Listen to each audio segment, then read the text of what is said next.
보여지는 예배 아닌 마음으로 드리는 예배,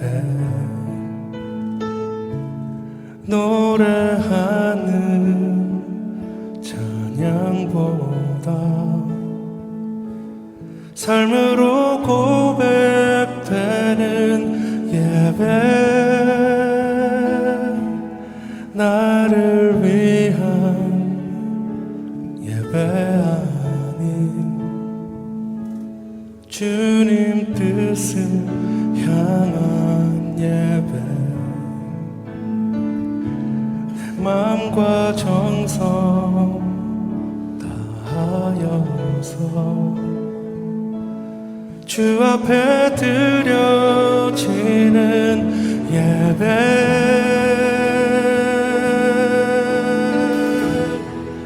주 앞에 엎드려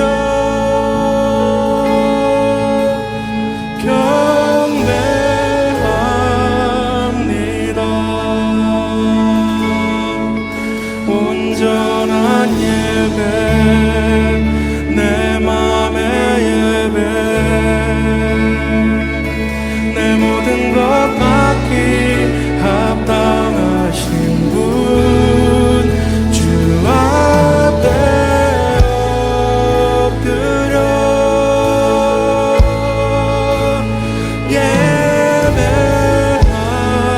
예배합니다. 나의 모든 삶,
주시옵소서.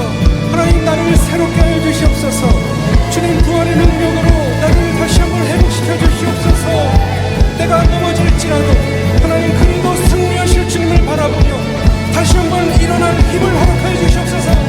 우리 함께 통성으로 기도하시겠습니다. 주여,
오늘 말씀은 히스기야 왕이 하나님 앞에서 어떻게 행함으로써 어떠한 능력을 경험했는가 하는 이야기를 좀 본문으로 나눠보려고 합니다. 많은 분들이 이제 그렇습니다.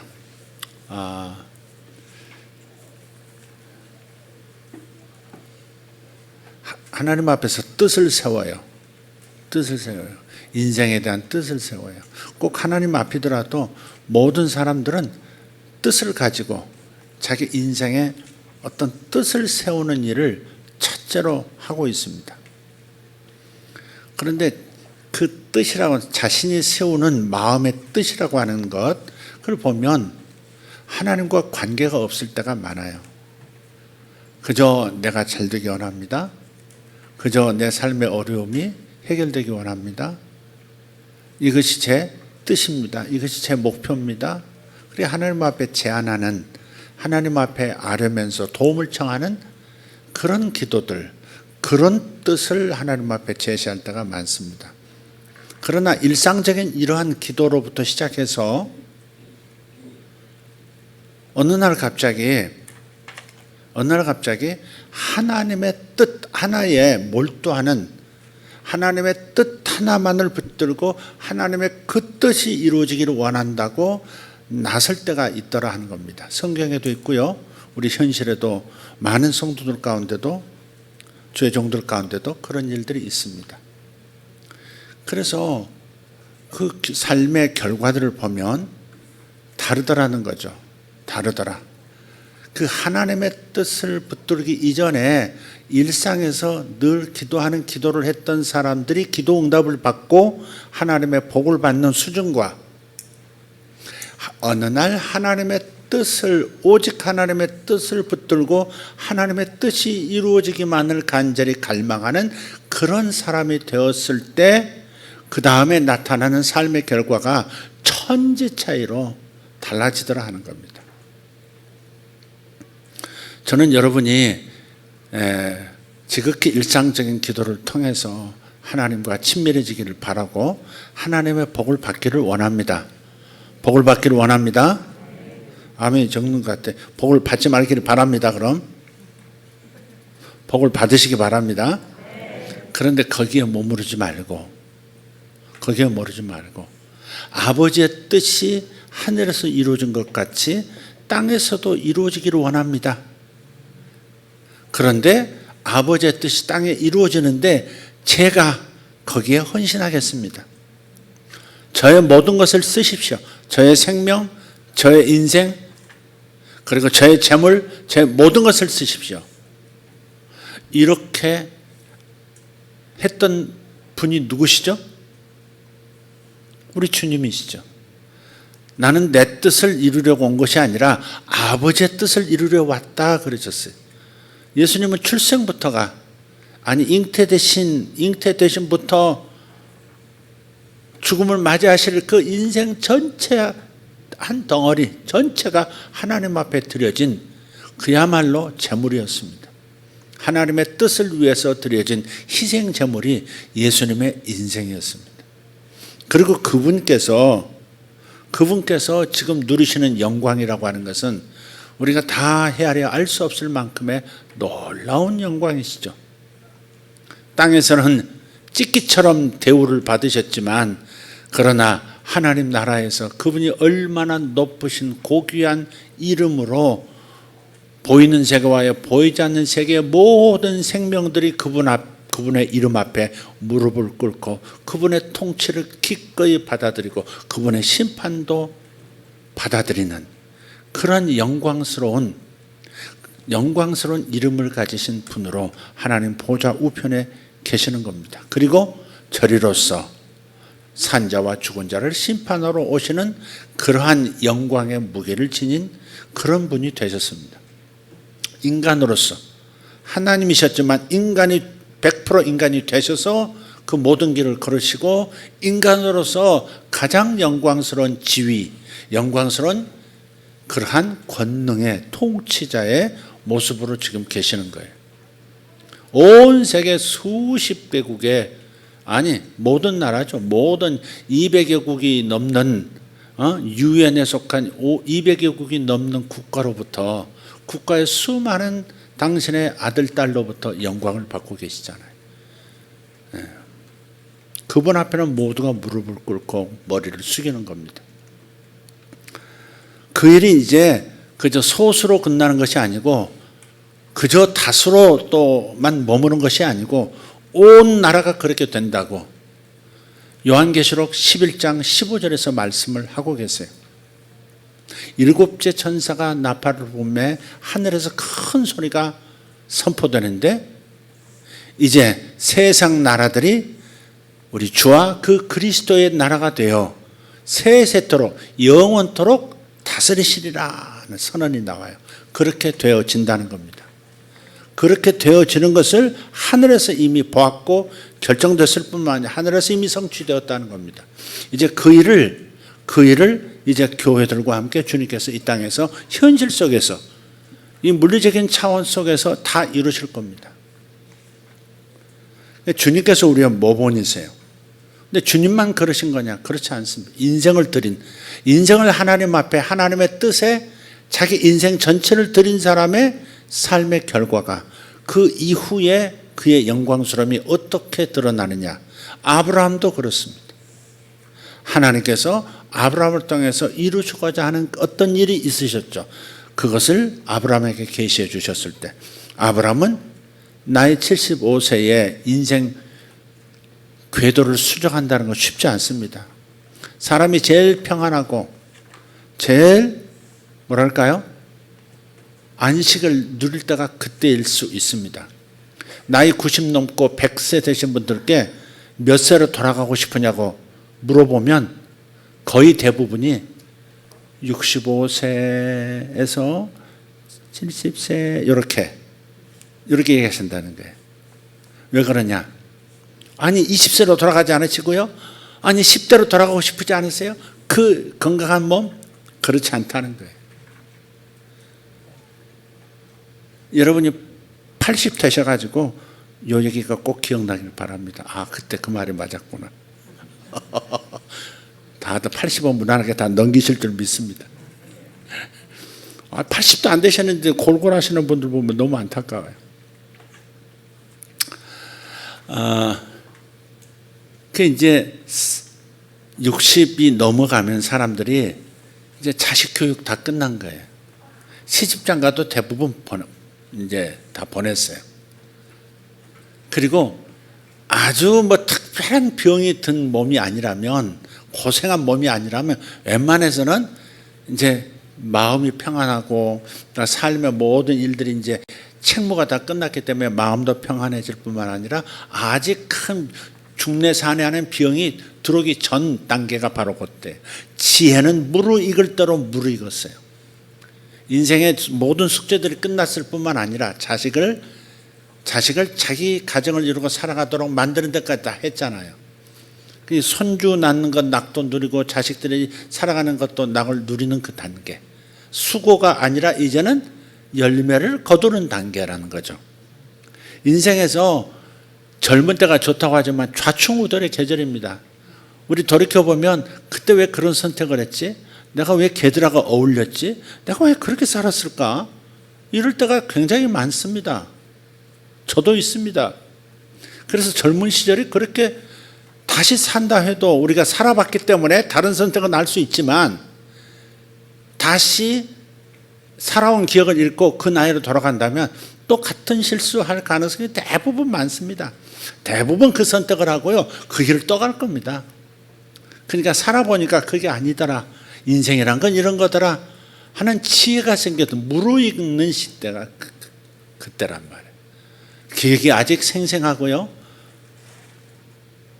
그리고 자신이 일궈놓은 가정이라든지 해놓은 일들을 뒤돌아보면서 이제 쉼의 시간을 갖는 때가 바로 그 나이 때라는 거죠. 그러니까 그런 나이에 아브라함이 젊었을 때나 들었어야 하는 그 음성을 들은 겁니다. 내 본토 친척 고향 땅을 떠나 내가 내게 이를 땅으로 가라. 어디로 가란 말씀도 없어요. 내가 앞으로 말해주겠다. 일단 떠나. 일단 이민 시작.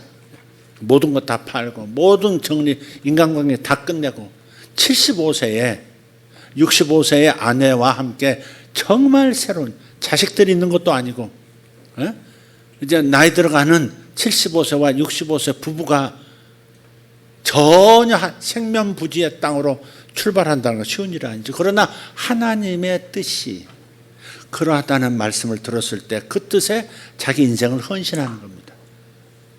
그야말로 자기 인생 전체를 드리는 겁니다. 그게 과거로부터 모든 기억으로부터 자신을 단절하고 하나님께서 어떻게 이끌어 가실지 모르는 생명부지의 인생을 또다시 살아야 하는 그런 삶을, 불안정한 삶이 아니었습니다. 제법 자리 잡은 가문이었고 제법 돈을 버는 그런 집안이었고, 그런데 그 모든 것을 놔두고 새롭게 시작하라는 하나님의 말씀을 들었어야 하는 사람이었어요. 그런데 그 뜻에 자신을 헌신하더라. 그러더니 구세주가 그의 후손에서 태어나시고 한 민족의 아비가 되어지고 한 국가의 아비가 되어지고 열방의 왕들이 그의 혈통을 통해서 얼마나 많이 등장합니까? 지금도 전혀 피가 섞이지 않은 이방 땅에 그리스도인들이 믿음의 아버지라고, 아브라함을 믿음의 아버지라고, 믿음의 조상이라고 본인은 요청도 하지 않는데 스스로 그분의 후손이라고 이렇게 얘기해요. 여러분 다 아브라함이 믿음의 조상이라고 하는 그 고백은 내가 아브라함의 후손이라고 말하는 거 똑같잖아요. 그죠? 그 얼마나 영광스러운 위치에 있는 겁니까? 아브라함부터 시작해서 우리 예수님에게서 절정을 보죠. 중간중간 우리가 그러한 일상의 기대, 일상의 뜻을 세움, 일상의 작은 소원들로 그냥 계속 하루하루를 살아가는 그런 신앙의 내 삶에서 어느 날 하나님의 뜻의 그 영광스러움을 발견하고 거기에 온통 갑자기 헌신하고 싶어지는 그 뜻을 이루어 드리고 싶어하는 그런 갈망이 일어나는 그런 경우들이 있단 말이에요. 그 중에 하나가 히스기야예요. 그 히스기야 왕의 이 통치의 시작의 이야기가 역대하 29장에 나와요. 북이스라엘의 왕이 아니었죠. 남유다의 왕이었습니다. 그런데 그때 당시 유다의 상황은 성전을 유다에서 모시고 있었지만 그 성전에서 모든 기능들이 다 죽어버린 때였습니다. 심지어 성전 안에 우상이 들어와 있었던 거예요. 제사장들이 타락해가지고 레위인들이 하나님을 섬기는 성전에 제2계명, 1계명, 2계명을 통째로 다 날려버리는 그 짓을 하고 있었던 때거든요. 제사장들이, 지도자들이 그러면 그 백성들도 따라서 그러한 영적인 우상 숭배에 빠졌다고 봐야 되는 거죠. 하나님을 모시는 성전에 우상을 들어 앉혀놨다니까요. 다른 우상 숭배 신전이 아니에요. 하나님을 섬기는, 여호와 하나님을 섬기는 신전에 세상에 자기들이 민간인에서 이렇게 해야 할 그런 그 우상조 덩어리를 떡한, 예를 들어 이런 거죠. 저 힌두교의 무슨 시바신을 교회 앞에 중앙에 탁 올려놨던 거 한번 생각해 보세요. 그리고 그곳에서 그 이곳에서 시바신을 섬기는 그런 예식을 하고 있다고 생각해 보세요. 어마어마한 일이 벌어진 겁니다. 그때 왕이 되었던 사람이 히스기야예요. 1절을 보시면, 29장 1절을 보시면 이렇습니다. 히스기야는 25세에 통치하기 시작하였으며 그는 예루살렘에서 29년 동안 통치하였더라. 자, 질문 여기를 보세요. 아주 쉬운 질문할게요. 고개를 들어요. 김명범 집사님. 네. 히스기야의 통치 기간에 대한 힌트가 있는데 어디에 있죠? 히스기야의 통치 기간과 관계된 숫자가 나오는 데가 있는데 어디? 지금 오늘 본문. 질문 같지도 않다. 내가 하고 보니까 아이고 말이 섞여. 29장입니다. 29장. 29년 동안 예루살렘에서 통치했다 그랬어요. 몇 살 때 즉위식을 했다고요? 25세. 25살에. 대단하죠? 25살에 한 국가를 운영하는 사람이 된다는 거. 그는 예루살렘에서 29년 동안 통치하였더라. 그의 어머니의 이름은 아비야이며 그녀는 스가랴의 딸이더라. 보통 왕의 어머니라고 이렇게 이름을 막 적지 않아요. 성경에는 남성 중심으로 그러니까 남성 중심으로 이름이 이렇게 기술이 되지, 이렇게 왕이었다고 해서 왕의 어머니라고 이 이름 이렇게 성경에 올리지 않습니다. 그만큼 히스기야가 이루어낸 일이 여느 왕들과는 달랐다는 그것을 알 수 있는 거예요. 이렇게 훌륭한 왕을 배출한 그 태가 누구냐? 바로 아비야라는 여성이었다. 근데 그 어머니의 또 아버지는 또 누구였더라? 스가랴라고 나오죠. 선지자 스가랴 아닙니다. 이스라엘은 막 이렇게 유명인들을 따가지고 자기 이름을 짓기 때문에 예수란 이름이 성경에 많아요. 그래서 나사렛 예수 그러는 거예요. 나사렛 예수. 나사렛 출신 예수 그러는 거예요. 예수님 당시에도 예수가 참 많았어요. 자, 2절 읽겠습니다. 그가 자기 조상 다윗이 행한 모든 것에 따라 주께서 보시기에 옳은 것을 행하니라. 이게 참 어린 젊은 왕이었지만 선택을 참 잘한 거죠. 뜻을 잘 세운 거예요. 뜻을 잘 세운 거예요. 네. 자기의 롤 모델을 다윗 왕으로 삼은 거예요. 자기 아버지도 아니고 자기 할아버지도 아니에요.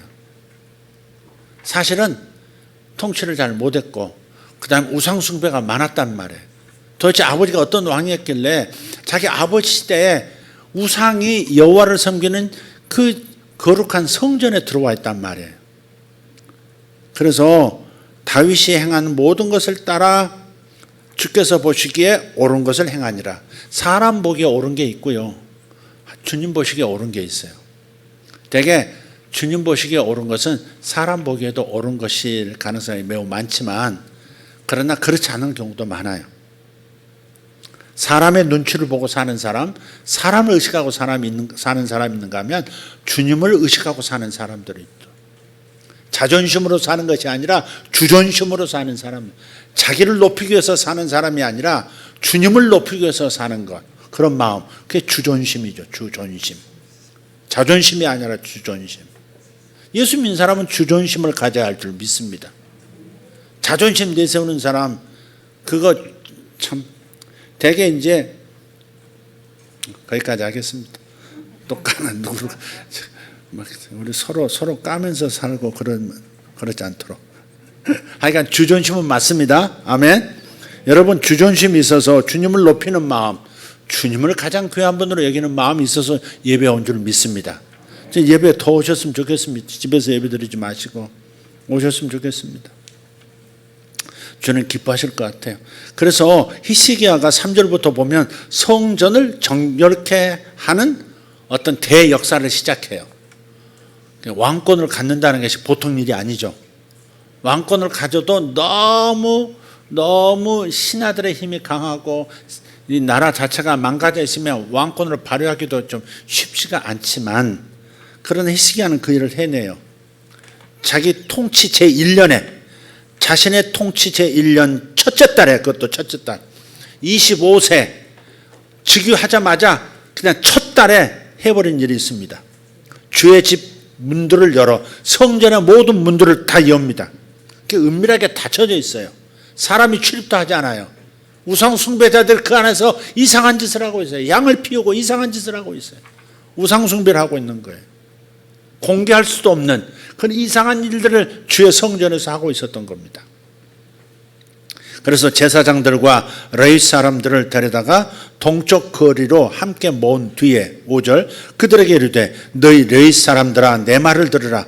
이제 너희 자신을 거룩히 구별하고 주 너희 조상들의 하나님의 집을 거룩히 구별하여 성소에서 더러운 것을 가지고 나가라. 더러운 것이란 말은 우상들을 말하는 거예요. 성소에서 더러운 것을 가지고 나가라. 묶은 자들을 풀어라 이 말이죠. 이 성전을 관리하고 주님을 섬기는 일은 제사장들과 레위인들 너희들 목 아니냐. 그런데 너희들이 어떻게 해서 우상이 들어오도록 방치했느냐 그 말이죠. 그런데 통치 1년 첫째 달에 한 일이 뭐 나라의 편제를 바꾼다든지 뭐 인사를 바꾼다든지 뭐 장관들을 이런 일을 한 게 아니에요. 전쟁한다는 이런 일을 한 게 아니에요. 가장 중요한 것을 지금 붙잡은 겁니다. 하나님을 모시는, 나라의 주인이신 하나님을 모시는 성전을 청결하게 해야 되겠다. 이 컨셉을 딱 잡은 거예요. 이 뜻을 세운 거예요. 이 히스기야가. 그래서 지금 제사장들과 함께 지금 성전 청결로 지금 들어가고 있는 겁니다. 6절도 같이 읽겠습니다. 우리 조상들이 범법하고 주 우리 하나님께서 보시기에 악한 것을 행하며 그분을 버리고 주의 거처로부터 자기 얼굴을 돌리며 자기 등을 돌리고, 그러니까 성전을 사모하지 않는 거예요. 예배당을 사모하지 않는 겁니다. 교회를 사모하지 않는 것과 마찬가지. 사모하지 않아요. 자기를 크리스찬이라고 하면서도 교회하고는 안 나가 교회, 가나안 교회라고, 가나안 교인이라 그러잖아요. 교회는 안 나가겠다. 이렇게 교회로부터 등을 돌리는 것과 같은 일이 그때 일어난 거예요. 자기 얼굴을 돌릴 뿐만 아니라 아예 행동으로 자기 등을 돌리고 주의 거처로부터 모든 것을 뒤로 하고 등을 돌리고 7절 또한 주랑의 문들을 닫으며 등잔들을 끄고 성소에서 이스라엘의 하나님께 분향하지 아니하며 번제 허물을 드리지 아니하여 제사가 폐지돼 버려. 제사가 사라져 버린 거예요. 성전의 존재 목적은 제사를 드려서 하나님께 흠양하도록, 하나님 흠양하시도록, 하나님을 기쁘시게 하도록 하는 것이 성전 존재의 이유거든요. 이스라엘 사람들이 가장 중요하게 생각한 책이 뭔지 아십니까? 모세오경, 토라라 그러죠. 그 중에서 가장 중요하게 생각하고 가장 먼저 암송하는 책이 뭔지 아세요? 레위기입니다. 레위기. 우리는 레위기만 읽으면 창세기 읽다가 출애굽기까지는 재밌게 읽다가 레위기 턱 나오면 어떻게 해요? 갑자기 한두 장 읽다가 그냥 이건 다 읽고 마지막에 시간 날 때 읽을게요. 레위기에서 넘어가요. 레위기는 이렇게 보면 레위기가 깨끗해. 나머지는 막 계속 넘기면서 때가 묻어가지고 다시 뭐 이렇게 자국이 있는데 레위기는 대부분 성도들이 이렇게 힘이 깨끗해요. 깨끗해. 안 읽어서. 그만큼 어려운 거야. 맨 뭐 소를 어떻게 잡고 뭐 똥을 어디다 치우고 이때는 양을 잡고 저때는 수점수를 잡고 뭐 제사장은 뭐 무슨 옷을 입고 그러니까 이게 의미가 없는 것처럼 느껴지는 거죠. 그러나 이스라엘 사람들은 이게 가장 중요한 법이었던 레위기를 가장 중요하게 생각해요. 지금도 유대인은 레위기를 가장 중요하게 생각합니다. 창세기 아닙니다. 출애굽기도 아닙니다. 레위기입니다. 레위기. 레위기가 일종의 헌법 같은 거예요. 근본 헌법 같은 거예요. 그래 이제 이스라엘 사람들이 그 성전에서 제사들이라고 하는 그 레위기의 그 귀중한 말씀들을 다 버리고요. 가장 중요한 직무를 행하지 않은 거예요. 문도 다 갖다 끄고 등불도 다 끄고 왜? 오고 가지 않으니까 제사들 드리질 않으니까 제사 드려야 한다고 가르치지도 않고 예배해야 된다고 가르치지도 않으니까 전부 등을 돌리는 거. 국민들이 다 등을 돌리고 있는 거예요. 심지어 제사장들도 출입을 안 하는 겁니다. 이런 상황까지 왔던 거예요. 굉장히 어려운 상황인데 이런 상황이면 굉장히 이 악한 어떤 이 카르텔이 형성이 된 거죠. 성전을 중심으로 성전에서 여호와 신앙이 일어나지 못하도록 하는 악한 사탄의 종들의 카르텔이 꽉 자리 잡고 있다고 봐야 됩니다. 백성이라도 일어나야 될 거 아니에요.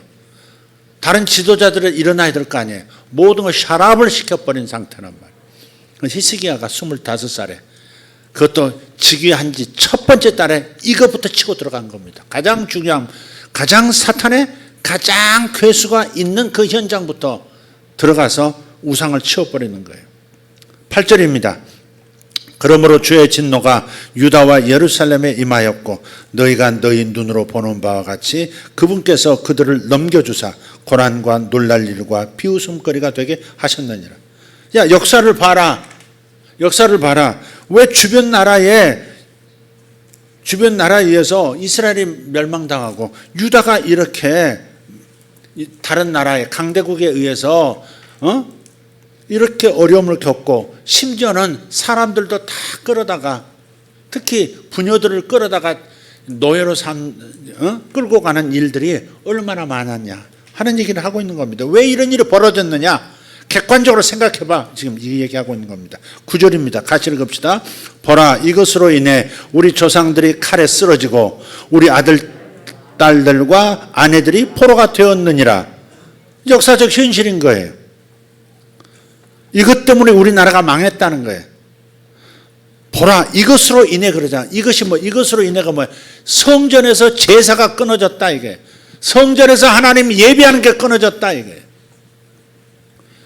성전에서 분향하고 성전에서 속죄를 위해서 하나님이 기뻐하시는 번제를 드리지 아니하고 거기에서 기도하는 분향하는 기도도 없어지고 제사장들이 자기 직무를 다 버리고 세상으로 가버리고 바로 그 일 때문에 우리나라가 강대국의 칼에 쓰러지고 그래서 우리 아들, 딸들이 노예로 끌려가지 않게 반복해서 이런 일이 생기지 않냐. 국력은 약해지고. 10절 이제 주 이스라엘의 하나님과 언약을 맺어 그분의 맹렬한 진노를 우리에게서 돌이키게 하려는 생각이 내 마음에 있나니. 히스기야가 지금 첫 번째 뜻을 세운 것이 뭐예요? 여호와 신앙으로 다시 이 나라가 다시 돌아와야 되겠다. 이걸 생각한 거죠. 그래서 잘 읽어보세요. 10절 이제 주 이스라엘의 하나님과 언약을 맺어. 이게 중요해요. 하나님과 언약을 맺어야 된다는 거예요. 이미 이스라엘 백성은 하나님과 언약을 맺은 백성입니다. 그죠? 언제? 출애굽해서 시내산에서 우리가 주님의 말씀을 지키는 주의 백성이 되겠습니다. 하나님도 너희들이 이 말씀을 지키면 나는 너희의 하나님이 되고 너희는 내 백성이 되어서 내가 모든 것을 책임지겠다. 내가 너희를 사랑으로 통치해 주겠다.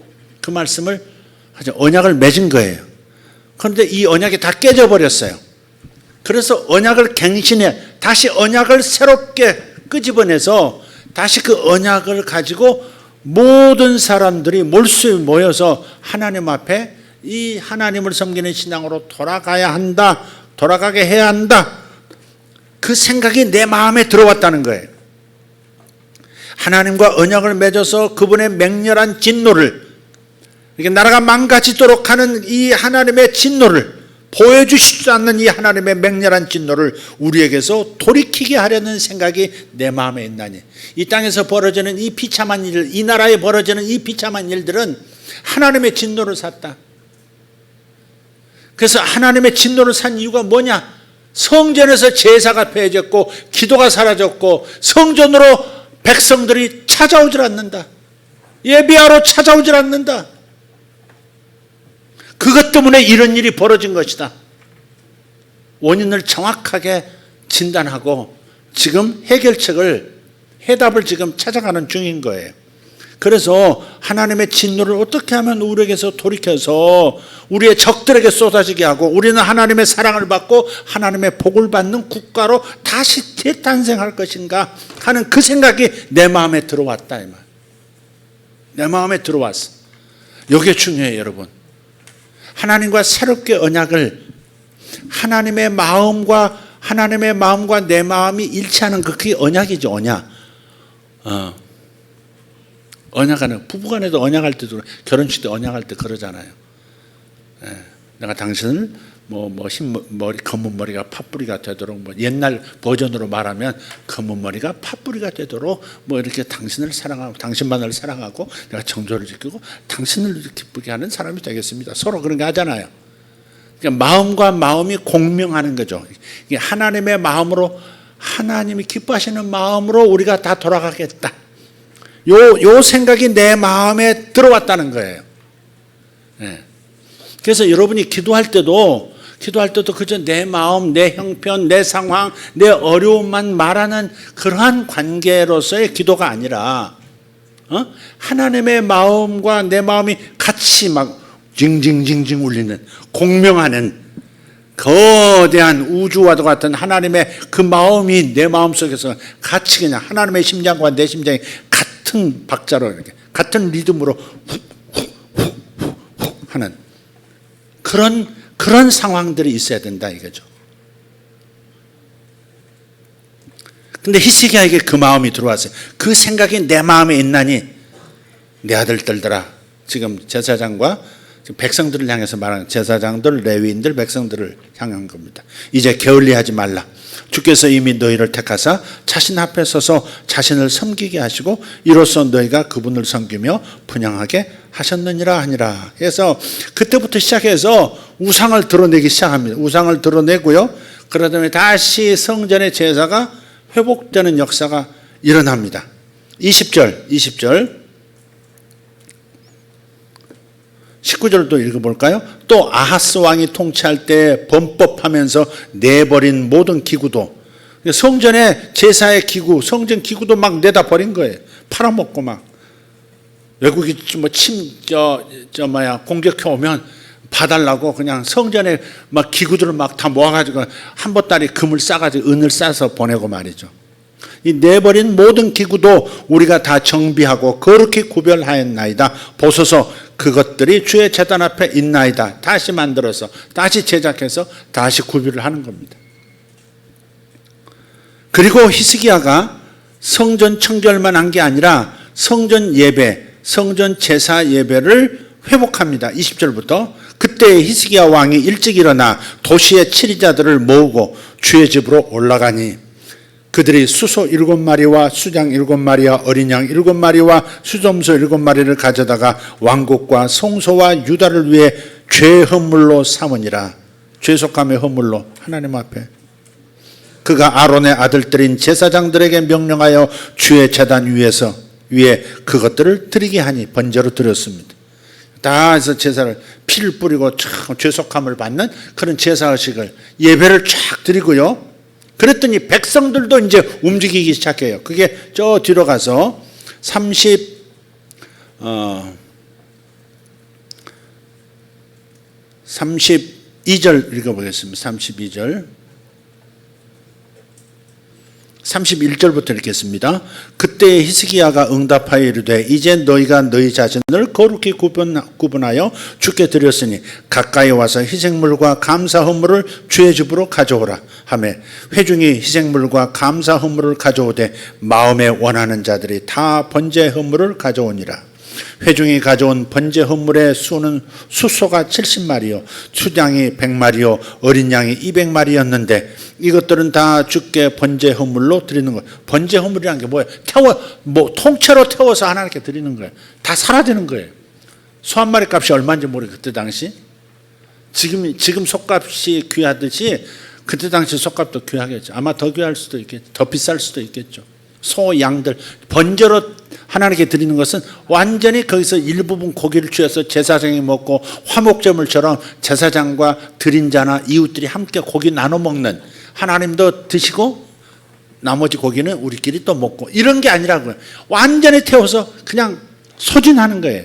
인간적 경제관념으로 보면 어마어마한 돈을 그냥 태워버리는 겁니다.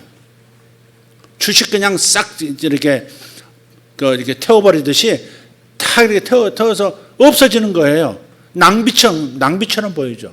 그러나 사실은 이건 거룩한 낭비죠. 하나님께 드리는, 하나님의 마음을 돌이키는 어마어마한 축복을 위한 거룩한 낭비인 거죠.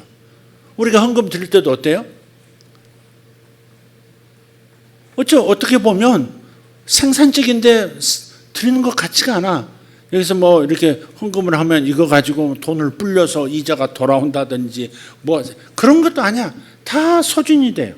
선교로 가든지 구조로 가든지 레위인들에게 가든지 소진. 그러니까 어떤 사람들은 이게 낭비 같다. 이거 낭비 아니야. 이거 생산성도 없는, 경제적인 개념으로만 보면 생산성이 없다고요. 그러니 거룩한 낭비가 사실은 하나님과 사람을 엮는 거고 세상에 하나님의 축복을 풀어놓는 일이 되는 거잖아요. 지금 히스기야가 이제 그렇게 이제 제사장들과 함께 성전을 청결케 하고 예배를 드리기 시작하고 제사를 드리기 시작하니까 백성들도 이제 하나님께 드리고 싶은 마음이 일어나는 거예요. 하나님께 드리고 싶다는 거죠. 여러분에게 드리고 싶은 마음이 일어나기를 바랍니다. 아멘. 참 어떤 분은요, 믿음도 별로 없는데 처음부터요, 처음 교회 발 디딜 때부터 11조를 막 하는 분도 있고요. 교회 오기도 전부터 11조는 어디서 들어가지고요, 드리고 싶다는 거야. 하나님한테 교회 드리고 싶다는 거야. 그런 분들이 있더라고요. 그게 하나님이 그 마음으로 부으신 거죠. 그게. 그래서 이분은 별로 믿음도 없고 막 상당히 훈련 많이 받아야 될 것 같은데 그렇게 생각되는 분인데, 그런데 물질에 대해서는 또 하나님 앞에 드린 것은 아낌이 없고 최선을 다하고 많이 드리는 것을 최고의 낙으로 여기는 거야. 많이 들어, 이번 주에 더 많이 들었다, 이번 달에 더 많이 들었다, 너무 행복해, 막 이런 분들. 이게 돈과 관계돼서 이것도 하나님의 은총인 것 같아요. 막 드리는 것이 기쁜 사람들 있잖아요. 아, 지난달보다 내가 더 많이 하나님 드렸다, 지난해보다 내가 더 많이 드렸다. 와, 받을 복을 계산하는지는 모르겠어요. 뭐 그에 대한 약속도 있으시니까 그건 좋은 거예요. 그러나 어쨌든 드리는 자체를 그렇게 좋아하는, 굉장히 자신의 삶도 어려울 텐데 이거면 좀 더 뭐 자신의 건강 관리라든지 뭐 자신의 뭐 할 수, 그래도 드리는 것을 즐거워하고 기뻐하고 하는 그런 마음, 그게 참 복 있는 마음. 하나님께 드리는 것은 아깝지 않다, 복 있는 마음인 줄 믿습니다. 아멘. 네, 그렇습니다. 이게 이제 초점은 아닙니다만은, 자, 조금 더 읽겠습니다.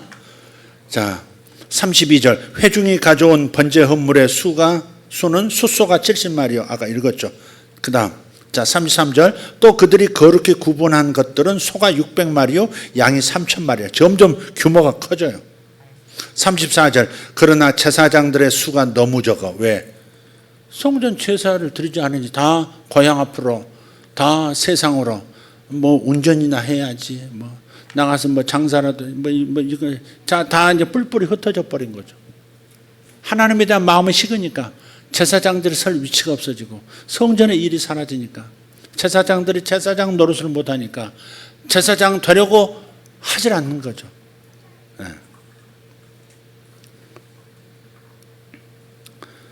자, 34절. 제사장들의 수가 너무 적어 그들이 그 모든 번제 헌물에 가죽을 벗길 수 없으므로 그들의 형제들인 레위 사람들이 그 일을 끝마칠 때까지 그들을 돕고 다른 제사장들이 자기 자신을 거룩히 구별할 때까지 그들을 도왔으니 이는 레위 사람들이 자신을 거룩히 구별하기 위해 제사장들보다 더 마음이 올바랐기 때문이더라. 이것도 참 의미 있는 거예요. 제사장이 더 열심히 있어야지. 레위인 중에서 제사장들이 나오긴 해요. 레위인들이 중에서 제사장이 나와요. 모두가 성도이지만 목회자들이 있잖아요. 그죠? 제사장이 목회자라면 모든 성도들은 레위인, 하나님 생긴 레위인입니다. 네. 그런데 레위인들이 목회자들보다 더 열심을 내더라. 더 하나님 앞에 이렇게 더 구별되어 자신을 드리기를 원해. 마음이 올바랐다 그랬어요. 제사장들보다 마음이 올바랐다. 평신도지만 목회자보다 더 귀한 마음을 가지고 주님을 섬기는 분들, 헌신하는 분들이 많아요. 교회를 가만히 보면 사역자보다 성도들이 더 순수하게, 더 거룩하게, 더 열심을 내고 더 하나님 앞에 더 많이 드리고 더 많이 하나님 앞에 엎드리고 그런 경우가 참 많습니다. 우리 교회 성도들도 보면 저보다 훨씬 더 하나님 앞에 순수한 마음으로 사랑을 드리는 분들도 많으세요. 자, 35절. 또한 번제 헌물과 화평 헌물의 기름과 모든 번제 헌물에 쓸 음료 헌물이 많았더라. 이렇게 주의 집에서 섬기는 일이 질서 있게 정해졌으며 36절. 같이 히스기야와 온 백성은 하나님께서 미리 백성을 예비하신 것을 기뻐하였으니 이는 그 일이 갑자기 이루어졌기 때문이더라. 이게요, 모든 백성들이 이렇게까지 하나님을 섬기는 일에 한마음 한뜻되고 적극적이라고는 생각을 못했어요. 이 길이 아주 오랫동안 자신의 임기 동안 자신이 죽을 때까지 성전 예배, 여호와 신앙을 회복하는 일이 계속될 수밖에 없을 것이다. 그러리만치 여호와 신앙이 무너졌다고요. 성전이 무너져 버렸단 말이에요. 그런데 한번 불이 타니까 여호와의 불길처럼 하여간 온 나라에 이러한 하나님 섬기는 신앙, 성전을 회복해야 되고 제사를 예배를 회복해야 된다고 하는 이 불길이 갑자기 전체로 타오르니까 깜짝 놀란 거죠. 그 일이 갑자기 이루어졌기 때문이더라. 근데 일이 이렇게까지 급격하게 이 일이 이루어진 것은 하나님께서 이 일을 기뻐하셨기 때문에 당신의 백성들을 미리 그 마음 준비를 하나님이 직접 준비하셨다는 거죠. 그랬으니까 이렇게 막 물질을 가지고 하나님에 헌신하는 사람들이 이렇게 많이 일어났다는 거죠.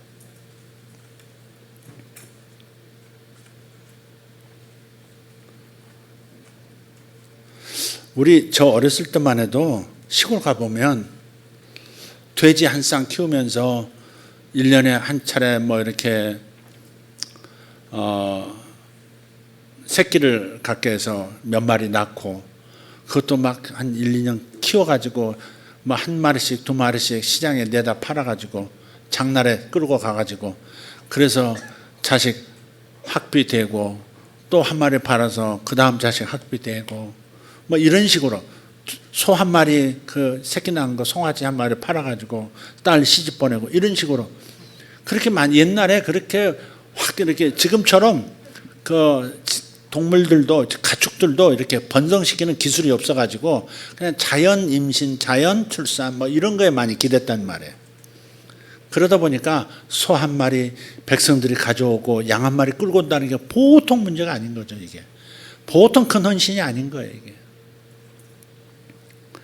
자, 이러한 나라가 순식간에 개혁이 되고 하나님을 섬기는 신앙으로 돌아오는 대부흥이 일어나고 그야말로 나라가 그리스도의 나라가 하나님과 그 그리스도의 나라가 됐다는 그 어떤 뭐랄까 작은 표징이 이스라엘에 일어난 거예요. 히스기야를 통해서. 그런데 히스기야를 통해서 왕이니까 그렇게 할 수 있지 그러겠지만 왕이 그 마음을 먹기도 어렵다는 거죠. 자기 왕권 유지하고 신하들하고 잘 이렇게 반발 없이 쿠데타 없이 잘 내 권력 유지하고 내 왕자 건드리지 않도록 뭐 이렇게 잘 이렇게 비유 맞춰주고 잘 살도록 그냥 눈 감아주고 막 이렇게 사는 것이 보통 사람들의 세속적인 왕들의 생각이고 뜻인데 히스기야는 그렇지 않아요. 25인데 어떻게 이런 마음을 가졌을까? 그 하나님 주신 마음이라고 믿어요. 그 마음 먹고 성전 청결, 그 다음에 성전 예배를 회복하고 났더니 백성들이 주님 앞에 다 돌아오더라. 다시 신앙이 회복되는 역사가 있었다. 대붕이 일어났다는 얘기입니다. 그래서 뜻을 세울 때 히스기야가 자기 안녕을 위한 뜻을 세운 것이 아니라는 거예요. 히스기야가 기도한 것은 그야말로 하나님의 영광이 다시 나타나는 것이고 하나님께로 백성들의 마음이 다시 돌아오는 것, 성전이 회복되고 성전 제사가 회복되고 예배가 회복되는 것, 이 뜻을 자기 마음에서 붙들었다는 거예요. 그래서 그걸 통해서 하나님의 이 나라에 이렇게 망가질 대로 망가진 이런 저주가 사라질 수 있도록 그분의 맹렬한 진노를 우리에게서 돌이키게 하려는 생각이 내 마음에 있나니, 그 자기의 열정, 히스기야의 열정은 하나님과 이스라엘이 다시 화해하는 거였단 말이에요. 하나님과 이스라엘이 화해해서 하나님의 복이 이스라엘에 임하려면 그러면 성전이 회복돼야 된다, 여호와 신앙이 회복돼야 된다 하는 것을 딱 잡은 거죠. 그리고 자기 즉위하는 첫 달부터 그 일을 바로 시작했고, 그래서 나중에 자기가 죽을 병에 걸렸을 때 선지자를 통해서 그 말을 듣잖아요. 너 이제 죽을 거다. 유언 남기고 죽을 준비하라. 그랬을 때 포기하지 않잖아요. 딱 벽을 보고 딱 누구 안 보겠다. 딱 벽을 향해서 기도하는데, 주님, 제가 주님 앞에서 했던 일을 한 번만 기억하여 주옵소서. 눈물을 흘리면서 기도하잖아요. 자신이 하나님의 이 여호와 신앙과 성전 제사 회복을 그렇게 처음부터 했던 거, 요걸 생각했을 겁니다. 그걸 한번 기억하여 주십시오. 근데 하나님께서 즉시 응답을 주시잖아요. 그러니까 뜻을 세운 사람, 하나님의 영광과 하나님 나라를 위해서 자기의 인생을 딱 드리기로 뜻을 세우고 헌신했던 사람의 기도는 하나님께서 그 마지막 그 죽을 병에 걸렸는데도 그 기도를 딱 들으시고 몇 년 더 살았어요? 15년 딱 더 살았어요. 15년 수명 연장 선언이 곧 죽는다 그렇게 됐는데, 의사도 그렇고 선지자도 죽는다고 하나님 음성 듣고 전했는데, 그 전하고요 이사야가 그 말씀 딱 전하고 돌아서서 왕궁을 딱 벗어나려고 하는데 성문에서 다시 하나님께서 또 드린 거예요. 다시 뒤로 돌아 앞으로 가이 해가지고 이사야가 싹 돌아가지고 왜요? 그랬더니 가서 15년 연장 선포해. 그래. 15년 연장 수명이 됐다.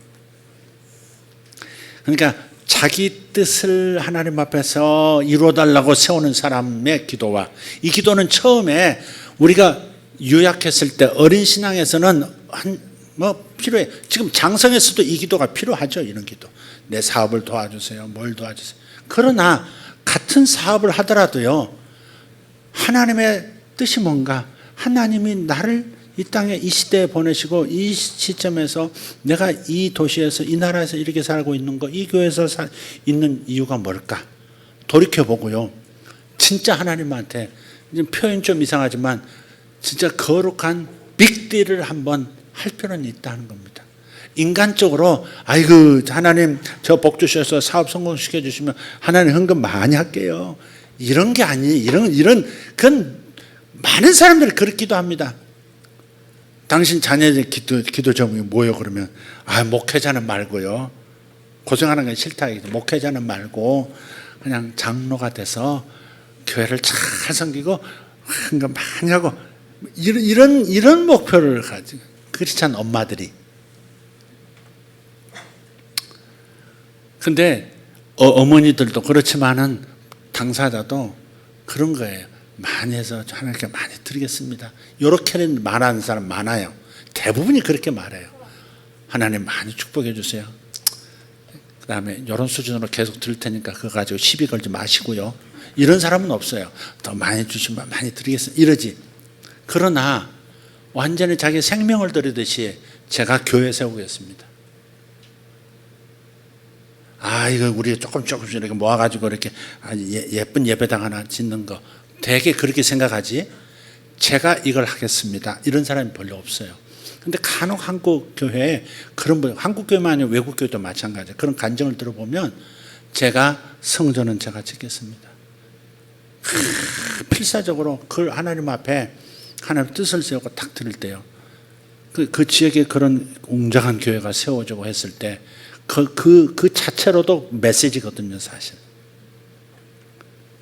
큰 메시지거든요. 근데 그렇게 교회가 크다고 해서 좋은 거냐? 그건 아니죠. 그 얘기가 아니고 하나님 앞에 그렇게 자기 인생 전체를 드릴 수 있는, 자기 사업 전체를 그냥 하나님 앞에 드릴 수 있는, 주님이 대장이십니다. 주님이 사장님이십니다. 말로만 그게 아니라 진짜 그 모든 것은 다 이렇게. 그리고 무엇보다 쓸 일이 많아요. 쓸 일이 많지만 우리가 구제로도 성경에 나와 있어요. 사도 바울도 구제를 하더라도 먼저 자기 형제 그랬단 말이에요. 먼저 자기 형제. 자기 교인을 말하는 거죠. 자기 교인. 자기가 속한 교회를 말하는 거예요. 그러듯이 우리가 하나님 앞에 물질로 헌신한다고 했을 때 자기 교회부터 챙기질 않으면서 세상의 유익을 위해서 하겠다. 그것은 조금 핀트가 초점이 산만한 거예요. 그건 산만한 거. 산만한 거예요. 그러니까 하나님께서 히스기야가 성전에 딱 집중을 하잖아요. 가장 중요한 거. 영적인 기후를 바꿀 수 있는, 영적인 기후를 바꿀 수 있는 그런 성전 청결과 성전의 새로운 회복이 일어나기를 기도하듯이 오늘날로 말하면 정말 나로 인해서 교회가 정말 한 번도 겪어보지 못한 하나님의 큰 축복을 겪을 수 있도록 내가 헌신하겠습니다. 이런 거 있잖아요. 물질만이 아닙니다. 제 모든 시간을 하나님 앞에 기도하는 시간으로 드리겠습니다. 그런다든지. 기도원이 말이죠. 이 언약에 관해서 오늘 언약의 능력을 말씀을 드리려고 하는 거예요. 하나님과 언약을 맺을 때. 히스기야가 하나님과 언약을 맺은 거잖아요. 자기 마음속에. 하나님의 맹렬한 진노를 돌이켜서 이 저주가 이스라엘에서 떠날 수 있도록 여호와 신앙과 성전 중심의 신앙으로 다시 돌아오게 하겠다라고 하는 그 마음이 내 마음에 들어왔다라고 하는 것을 선언했듯이 이것이 하나님의 뜻이 이 땅에 이루어지게 만드는 그 뜻을 세우는 거라고요. 그것이 바로 뭐야? 하나님과 언약을 다시 이스라엘이 맺도록 하나님과 다시 마음이 하나가 되도록 하겠다. 이 큰 뜻을 품었다고요. 그랬더니 하나님께서 응답하셔서 도저히 지금 상황에서 백성 한 사람 한 사람이 이렇게 열정을 가지고 예루살렘 중심으로 성전 중심으로 다시 회복되리라고 생각을 못했는데 갑자기 일이 다 이루어져 나라 전체가 갑자기 미친 듯이 주님을 향해서 다시 돌아왔다 이거 아니겠어요? 바로 그런 거예요. 기드온이 말이죠. 하나님과의 언약을 통해서 새로운 능력을 받습니다. 히스기야처럼 새로운 언약을 하나님과 맺어요. 그때 미디안이라고 하는 나라에서 거의 식민지처럼 살아가고 있었거든요. 사사기 읽어보세요. 사사기 6장 가면 기드온 얘기가 시작이 돼요. 기드온이라고 하는 사람이 있는데 이 기드온이라고 하는 이 사람이 미디안에 의해서 곡식 나달까지 다 세고 다 갖다 바쳐야 되는 거예요. 다 익으면. 죽도록 1년 농사해가지고 다 미디안이 가져가는데 함부로 그 손대면 안 되거든요. 그럼 마을을 휩쓸어 버리니까. 미디안이 들어와서. 그래서 몰래 미리싹 뜯어다가 이렇게 포도주 담그는 거 큰 통이 있어요. 그 통에 들어가 가지고 이삭 비벼가지고 몰래 밤중에 먹고 있었단 말이에요. 근데 갑자기 누가 영감녀 딱 지켜보고 있었던 거죠. 너 뭐하니? 이렇게. 깜짝 놀래 밤중에. 누구십니까? 그랬더니 기도원. 너 기도원이지? 넌 큰 용사야. 강한 용사였다. 넌 강한 용사라. 아니 강하기는. 웃습니다. 내가 강하기는. 우리 집안도 별 볼 일이 없는 집안이고 나도 별 볼 일 없고 우리나라도 사실은 별 볼 일 없는 상황입니다. 보세요. 하나님이 출애굽 시켜가지고 하나님의 복을 받는 가나안 땅이 되게 하겠다 하시더니 이 꼴이 이게 뭡니까? 미디안한테 잡혀가지고 내가 지은 농사도 내가 마음대로 못 먹고 이게 무슨 꼴입니까? 그런 얘기가 사사기 6장에 나와요. 사사기 6장 한번 잠깐 펴보세요. 여러분이 교훈을 붙잡을 수 있기를 바라요. 사사기 6장 12절부터 한번 읽어보겠습니다. 주의 천사가 그에게 나타나 그에게 이르되 너 강한 용사여 주께서 너와 함께 계시는도다 하며 기드온이 그에게 이르되 오 내 주여 주께서 우리와 함께 계시면 어찌하여 이 모든 일이 우리에게 닥쳤나이까? 또 우리 조상들이 우리에게 말해준 그분들의 모든 기적들이 어디 있나이까? 그들이 말하기를 주께서 우리를 이집트에서 데리고 올라오지 아니하셨느냐 하였나이다. 그러나 이제 주께서 우리를 버리사 미디안 족속의 손에 넘겨주셨나이다 하므로 주께서 그를 바라보시며 이르시되 너는 너의 이 힘을 의지하고 가서 이스라엘을 미디안 족속의 손에서 구원할지니라. 내가 너를 보내지 아니하였느냐 하시니 지금 이거 보세요. 잘 보시면 너는 너의 이 힘을 의지하고 가서 이스라엘을 미디안 족속의 손에서 구원하라 그랬단 말이에요. 그런데 그리고 뭐라 그래? 내가 너를 보내지 아니하였느냐 그랬어요. 그래서 뭐냐면 지금 이 기드온이 생각하는 거예요. 우리나라가 어떻게 이렇게 됐냐 이게요. 이집트에서 출애굽을 할 때 하나님께서 그렇게 보호하시고 그렇게 능력으로 감싸서 이끌고 나오셨고 가나안 정복을 단숨에 이루도록 이렇게 했고 이렇게 살아가게 하셨는데 갑자기 나라가 왜 이렇게 됐냐? 하나님이 우리를 버렸다. 근데 마음속에서는 다시 하나님이 돌아오셨으면 좋겠다 그 마음이 있는 거예요.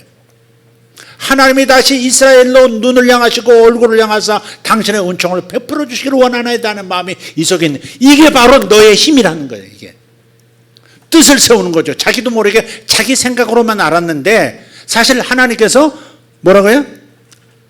내가 너를 보내지 아니었느냐. 네 마음속 그 생각에 내가 너를 보낸 증거야. 지금 그 얘기를 하고 있는 거예요. 네 마음이 미디안한테 지금 당하고 이렇게 사는 너희 민족, 너희 국가가 이런 꼴을 겪고 있는 이것이 분이 나지 않느냐? 이것은 하나님의 백성이 겪을 일이 아닌데 어째서 우리가 이렇게 겪고 있느냐?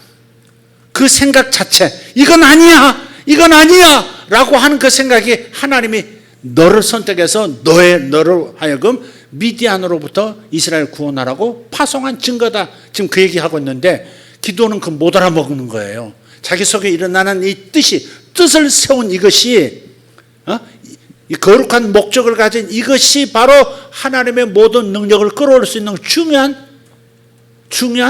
뭐라 할까 접촉점이라고 하는 것을 지금 모르고 있는 거예요. 그래서 25절 그렇게 반문합니다.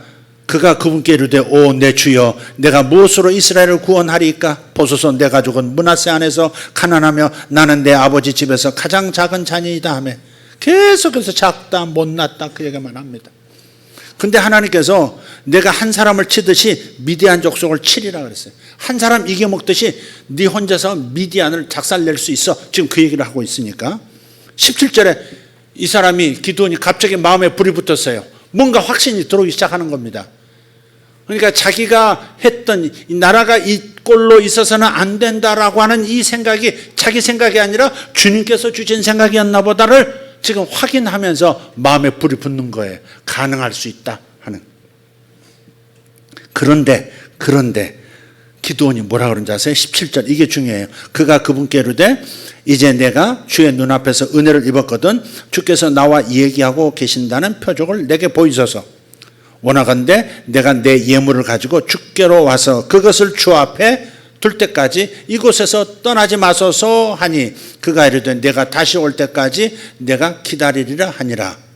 기드온이 안으로 가서 염소 새끼 한 마리를 얼른 끌고 오고 밀가루 그리고 한 바가지 누룩 없는 납작한 빵들 그 다음에 그런 것들 염소 잡아가지고 벌써 냄비에 담아가지고 그 사람을 그 천사죠. 천사 앞으로 딱 왔어요. 천사인지 아니요 주님이 인간의 형상을 가지고 주님이 나타나셨는지. 그래서 여기는 주의 천사라고 되어 있습니다. 그래서 바위 위에다 딱 내려놓으니까 하나님께 드리는 불은 하나님으로부터 온 불로 이렇게 번제를 드려야지 인간의 불로 드릴 수가 없어요. 그 모세가 성막을 지을 때도 그런 적이 있잖아요. 인간의 불을 붙이다가 다 사람이 죽어버렸잖아요. 그러니까는 바위에다 얹어놨어요. 그러니까 그 천사가 자기가 가지고 있던 지팡이로 그 고기와 재물에다 탁 대니까 불이 확 일어나면서 다 타서 하나님 앞에 번제로 올라간단 말이에요. 그게 뭐예요? 예배하는 거죠. 언약을 맺는 거예요. 언약. 주님, 제가 하나님께 제 인생을 드리겠습니다. 제가 제 시간을 하나님께 드리겠습니다. 제 모든 것을, 제 모든 용기를 하나님 앞에 드리겠습니다. 제 모든 생각을 주님께 드리겠습니다. 이걸 통해서 주님께서 약속하신 이 약속을 이루시옵소서 그런 거예요.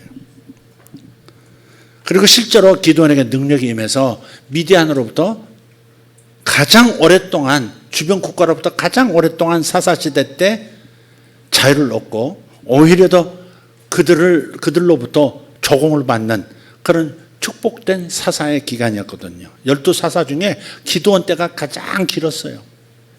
40년 동안 이스라엘이 자유했다고. 어마어마한 일을 이룬 거예요. 그냥 평범했던 사람이, 평범한 이렇게 삶을 살아가던 사람이 뭔가 이렇게 하나님의 마음에서 흘러나온 어떤 생각을 붙들고 자기를 이렇게 뜻을 세우고 자기를 헌신하며, 뜻을 세운다는 말은 그냥 그 뜻이 이루어지기를 바란다 이것만이 아니에요. 그 뜻에 자기를 드리겠다, 자기를 던지겠다 그 말이거든요. 그런 기도가 있어야 된다 이 말이에요. 사업하면서도 많이 벌면 하나님께 더 많이 드리죠. 할 일도 많죠. 뭐 여러 사람 먹여 사람 이런 정도가 아니라 다 진짜 주님 겁니다 이런 거 있잖아요.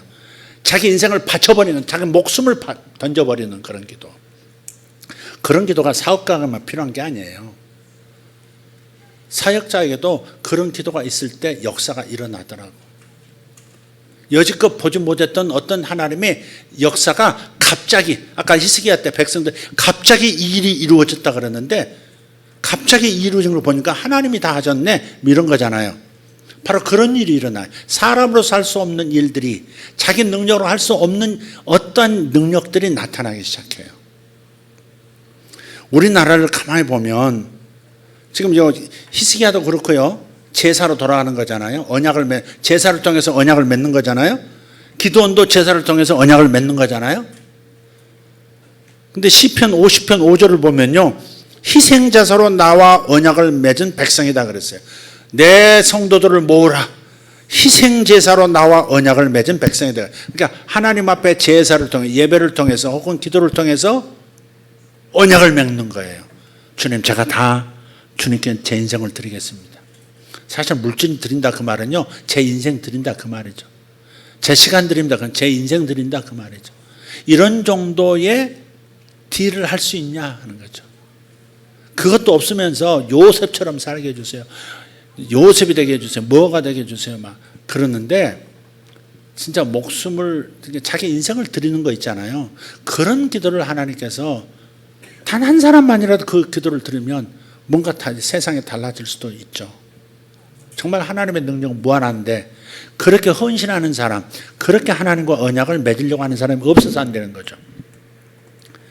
세상을 다 구원시킬 수 있는 능력과 주님의 자비하심이 있는데 예수님처럼 오직 아버지 뜻에 자기 인생 전체를 그냥 던져버리는 사람, 그런 사람이 없어서 그랬던 거죠. 근데 예수님은 그렇게 하시잖아요. 온 인류를 구원할 수 있는 하나님의 능력이 풀려져 나오는 겁니다. 그렇게. 희생제사로 나와 언약을 맺은 백성.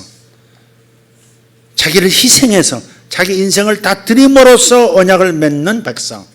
누구냐 이거야, 누구냐. 그 사람 통해서 어마어마한 일이 일어나도록 하나님은 준비가 되어 있다 이 말이에요. 맨날 기도하면서 왜 안 도와주십니까? 언제까지입니까? 언제까지입니까? 언제나 나를 그게 아니라 진짜 하나님이 기다리시는 그 마음 있잖아요. 다 백성이 달라들어서 우상숭배에 달라들어서 나를 죽인다 할지라도 25살 청년이 성전 예배 회복을 내가 하겠습니다. 목숨 걸고 하겠습니다. 다 나오니까 그 일이 갑자기 이루어져 버린다 이 말. 우리나라도 72년, 73년 전인가요, 이제? 대한민국 제1대 국회, 재헌국회의 첫 시작이 기도였습니다. 아시죠, 여러분? 그러니까 우리 대한민국 헌법이 만들어져서 공포된 것이 1948년 7월 17일입니다. 그리고 이 대한민국 헌법이 1948년 5월 10일 총선거로 구성된 재헌국회가 헌법을 제정해서 공포한 것이죠. 그래서 제1대 국회가 임기가 시작되면서 1948년 5월 31일에 개원해서요. 그해 12월 18일까지 총 203일간 첫 번째 의정 활동을 합니다. 그래서 이 재헌국회가 개원식과 함께 1차 본회의를 열었는데 당시 의장이 누구였느냐면 임시의장이었던 이승만 박사였습니다. 이승만 박사 나중에 대통령 되셨죠. 이승만 박사가 단상 의장석에 등단하면서 한 가지 제안을 합니다. 회의에 앞서서 하나님께 기도합시다. 그렇게 한 거예요. 종교가 얼마나 많아요, 우리나라. 그죠? 근데 이승만 박사가 그 자리에서 종교, 사상, 무엇을 가지고 있든지 누구나 오늘을 당해 가지고 사람의 힘으로만 된 것이라고 우리가 자랑할 수 없을 겁니다. 이렇게 떨리는 목소리잖아요. 툭호야. 그러므로 하나님께 감사를 드리지 않을 수 없습니다. 그래서 기도를 제안한 거예요. 근데 그때 그 의원으로 뽑힌 그 이윤영 의원인데 이분이 감리교 목회자이기도 하셨어요. 감리교 목사님이셨어요. 근데 국회의원이 되신 거예요. 그러자 198명의 초대 국회의원들이 모두 기립을 합니다. 전부 일어섭니다. 기도하자고 하니까. 근데 기독교 국가가 아닌 대한민국에서 국회, 1대 국회 본회의를 시작하면서 드린 기도, 상상도 못할 일입니다. 어떤 나라가 그런 일이 있었습니까? 이스라엘이나 본래 신앙에 여호와 신앙이 있으니까 그렇게 기도하면서 뭔 시작한다, 나라가 출발한다, 그건 우리가 아는 얘기고.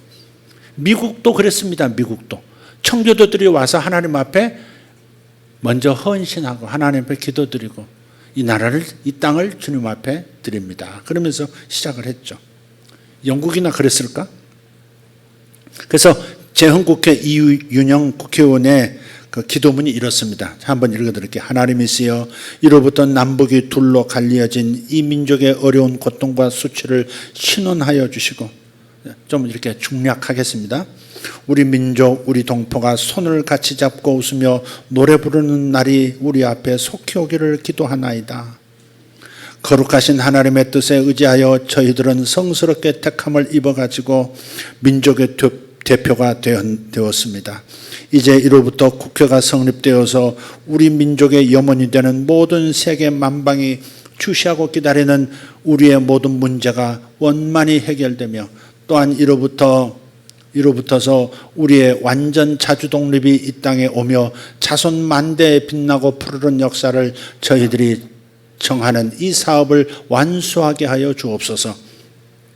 양심의 정의와 위신을 가지고 이 업무를 완수하게 도와주시옵기를 기도하나이다. 이 모든 말씀을 주 예수 그리스도 이름으로 받들어 기도가 굉장히 길어서 한 30분 기도했습니다. 그 기도문의 일부가 저희 저 방에 방패 있죠, 이렇게 세우는 거, 그걸로 저희 집에 있어요. 그냥 국회에서 제가 받았던 것 같아요. 그리고 이 의원의 기도가 초대교회 국회로만 끝나지 않습니다. 이후 기독교인 국회의원들이 본격적으로 모여서 기도하기 시작했고요. 올해가 몇 대 국회죠? 22대인가요? 22대죠. 21대 국회의원이 300명이, 지금도 300명이죠. 300명 가운데 기독의원이 125명, 거의 절반 가까이가 기독교인입니다. 얼뜨기들도 많고 막 그러긴 하지만 그래도 기독교인이 절반 가깝다고요. 이런 나라가 사실 없습니다. 그러니까 초대 국회가 시작하면서 또 대한민국 정부가 시작되면서도 역시 이스만 박사가 아주 뜨거운 기독교인이었고, 그래서 하나님 앞에 이 리더들이 하나님 앞에서 기도했다고 하는 것은, 나라를 이렇게 하나님 앞에 헌신한다는 것은요, 그것은 하나님과 언약을 맺는 거라고. 언약을 맺는 거예요. 기도로 하나님과 언약을 맺은 백성인 거예요. 우리 대한민국은 기도로 하나님과 맺어진 백성이에요. 그래서 우리가 이걸 잊어서는 안 돼요. 그래서 기독교 입국론이라고 그러는 거예요. 기독교로 나라가 세워졌다, 그런 거예요. 그게 이 놀라운 이 역사적인 그 언약식을 잊어버리고, 우리가 종교가 뭐 다양한데 뭐 굳이 기독교만 주장해야 되느냐, 기독교가 뭐 정치하고, 그렇게 얘기하시면 안 된다 이 말이죠. 적어도 우리는 그래서는 안 돼요. 네. 다시 말 정리하겠습니다. 보통의 기도로 우리는 출발해서, 보통으로 드리는 기도로 출발해서 하나님과 언약을 맺는 단계의 기도로 나아가야 합니다. 모두가 그렇습니다. 여러분 가정을 살리고 가문을 살리는 언약의 기도도 있을 수 있습니다. 내가 여기서 그냥 순교자가 되겠습니다. 이 집안에서 나는 나를 제물로 그냥 드리겠습니다. 그냥 나 자존심, 나 자아 다 내려놓고 이 모두를 구원하기 위해서 주님 저를 드립니다 하는 그런 가족 구원을 기도하면서도 그냥 찔벅찔벅 해주시면 좋고요, 안 해주시면 뭐 선택 안 해주신 건가요? 주여 언제까지입니까? 이런 스타일의 기도가 아니라, 그야말로 내가 완전히 주님의 모습을 보이면서 내가 십자가에 달려서 온 가족이 구원받기를 원하는 그런 어떤 하나님과의 언약적 기도로, 그런 단계로 나아갈 때 놀라운 능력이 나타난다는 거예요. 우리가 그렇게 시작한 국가로서요, 어떻게 됐어요? 역사 속에서 이렇게 전쟁의 폐허 속에서 가장 밑바닥, 세계 원조를 다 받아야 겨우 연명할 수 있는, 그러면서도 굶어 죽어가는 사람이 대반인 그런 상태에서 이렇게 급속도로 세계 10위권의 국가, 이제 G2를 바라보면서 가는 그런 목표도 가져볼 수 있는 그런 국가가 됐단 말이에요. 세계가 우리를 부러워하고, 세계가 우리 언어를 배우고 싶어하고, 우리의 문화를 그냥 환장을 하고, 이상한 일이 벌어진 거예요. 그건 뭐예요? 하나님과 언약을 맺은 백성들, 하나님과 언약을 맺은 국가는 하나님의 놀라운, 갑자기 이 일이 이루어졌다, 이 표현이 너무 놀라운 거예요. 히스기야가 그걸 경험한 거예요. 이렇게까지 갑자기 온 국가가 이렇게 나서서 하나님을 섬기는 이 신앙 회복으로 이렇게 나올 수 있다니, 하나님을 등졌던 사람들이 하나님께로 100% 돌아오는 이런 일이 있을 수 있다니, 그건 하나님 앞에 히스기야가 뜻을 세워서 그런 거예요. 뜻을 세우는 언약의 기도를 했기 때문에 그런 거예요. 대한민국도 뜻을 세워서 그런 기독교 국가가 되기를 원한다고.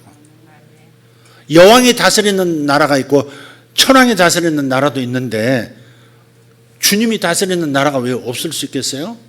기독교가 어떻게 정치를 뭐 다스릴 수 있나? 그렇지 않습니다. 저는 그렇게 생각 안 하지 않습니다. 왕정 국가가 지금 이 시대에도 있는데, 그리스도께서 우리의 왕이시다 하면서 그분께 인정받고 그분께 축복을 받고 싶어하는 그런 세상이 안 되리라는 법이 어디 있습니까? 이 세상 나라가 그리스도의 나라가 된다고 말씀하시잖아요. 요한계시록 그 마지막, 역사의 마지막에 세상 나라들이 그리스도의 나라가 된다고 말씀하고 있잖아요. 아멘입니까? 네, 그렇게 되는 겁니다. 뜻을 다시 언약을 갱신해서 이 뜻대로 될 것을 믿고 우리 교회를 써주고, 우리 교회는 그렇게 헌신한 거예요. 그래서 주보 보시면 우리의 사명 선언문에 나오잖아요. 우리는 세상 나라가 그리스도의 나라가 되도록 예언적 중보사역과 사도적 회복운동을 실행하고 숙성시켜 주님의 몸된 세계교회에 확산시킨다. 제가 이 교회를 우리 이 미금요 온 얘기를 그전에도 말씀을 드렸죠. 근데 지금 생각하면, 이런 말씀을 읽으면서 생각하면 좀 그때는 나를 드리는 기도를 했던 것 같아요. 이 건너편, 바로 건너편에 큰 교회가 있었어요. 한사랑 교회라고. 너무 큰 교회가 있어요. 거기에 신학교도 운영을 했는데 신학교 한 200명, 300명 됐어요. 거기가. 얼마나 순수한 학생들이 많은지 몰라요. 근데 그 교회가 독특했어요. 어떤 독특성이 있었느냐면 영성사역을 세계에 아주 그냥 성령의 역사하시는 귀한 강사들, 귀한 그 가르침들을 이 교회가 다 끌어다가 한국 교회에 이렇게 나눴다고요. 이렇게. 치유사기라든지 예언사기라든지 그런 걸 그 교회에서 이렇게 그 목사님이 참 잘하셨어요. 근데 그분이 어느 날 이제 대통령 이제 되라고 하나님 그랬다 그래가지고 또 자기를 낳으시라고 그러면서 그래가지고 아이고 그래가지고 나가서 5만 평가 얻고 떨어졌잖아요. 5 공탁금이 날라갔어. 그것 때문에 교회에서는 이제 돈보다도 목사님이 하나님 음성 들었다는데 이건 무슨 창피냐 그러면서 교인들이 다 흩어졌어요. 시험 들어가지고. 신학교도 그냥 박살이 났고. 제가 너무 가슴이 안 좋더라고요. 마음이 안 좋아요. 여기서 딱 한 블럭 떨어진 곳에 있었거든요. 그때 3층에 지하에 있다가 그 건너편 3층으로 갔어요. 한 40평 되는 교회였어요. 우리 성도들 다 탈탈 이렇게 모아보면 머릿수에 보면 70명. 부자 한 사람도 없고 제대로 배운 분당에 이렇게 그래도 수준 있는데 어떻게 분당에 그 아싸들만 다 모였나 어떻게 이렇게 막 좀 그랬었어요. 그때 분위기가 좀 그랬어요. 공부 잘하는 놈이 없고 막